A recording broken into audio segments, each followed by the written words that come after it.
So, you've booked your reading. Now what? You might be nervous.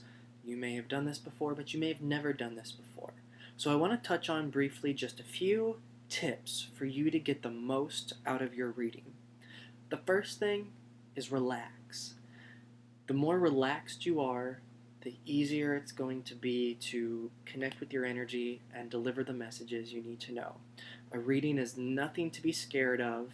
Um, it's okay to be, I guess, excited, sort of anxious in an excited sense, but there's no reason to have fear or anxiety because everything that comes through, at least in the way that I work, is based in love.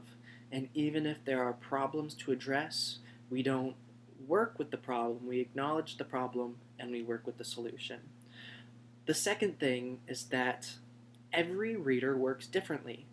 So you may have been read by another person, many years ago, and now you're having a reading again, or last week and you're having a reading with a new reader, but every reader works differently. So trust your medium, or trust your psychic, trust your reader. It's important, I think, to validate, but not to overshare. And what I mean by this is if I'm on the right track, let me know. If I'm off, I want to know that too, so I know where I'm off, why I'm off, or how I can correct that. Because sometimes the information is still correct, it's just the application of that information might be off in interpretation. The other thing is don't be so quick to say no. If something doesn't make sense to you, you can communicate that, but simply say, I don't understand that right now, but I'm willing to be open to that information because I cannot tell you how many times I have been called or emailed by someone who said, remember when you said this, it didn't make any sense to me at all, I thought you were wrong or I thought you were off, and I understand now. Or it hadn't happened then, but 2 days later it happened. So it's okay to say, I truly don't understand at this time, but be willing to be open-minded and keep something in the back of your head or kind of tuck it in your cap in case it makes sense a little bit later on down the road.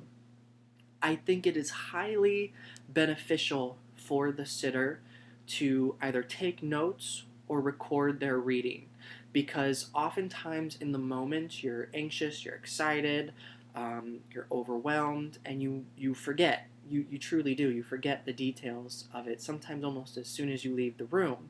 While your soul understands the feeling of what you walked away from, the specifics of it can be lost on you. So I always suggest taking notes.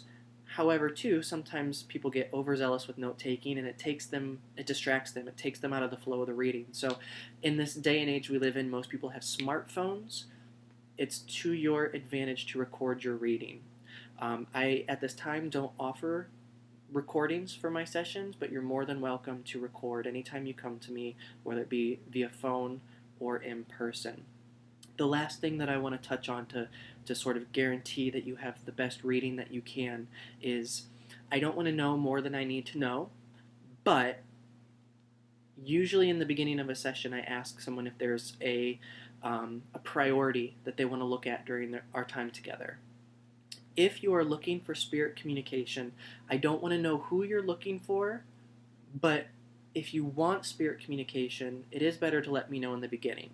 You see, when we work on a psychic level, we're working on an auric level. But when we work in the realm of mediumship and spirit communication, it's a higher vibration. We're connecting with spirit, not through the auric field, and it takes a bit of a different mind space for me to work out of. It's a different vibrational rate. And what I've noticed is that it's easier for me to start with spirit communication and then shift into more of your life or more of the psychic connection than it is for me to start psychically and then after a half hour working psychically trying to lift that vibration or move into that mediumistic mindset. So it's easier for me to go from mediumship to psychic, not so easy for me once I've been working in that psychic zone for a while to then shift my mindset into that mediumship space. So if you're looking for spirit people, let me know in the beginning and I'll start with looking at who's around you or trying to connect with a specific person that you want to connect with. But a lot of times people are uncertain and then when there's 5 minutes left of the reading, after we've psychically looked at all areas of their life, they said, yeah, I really want to hear from my Uncle Joe.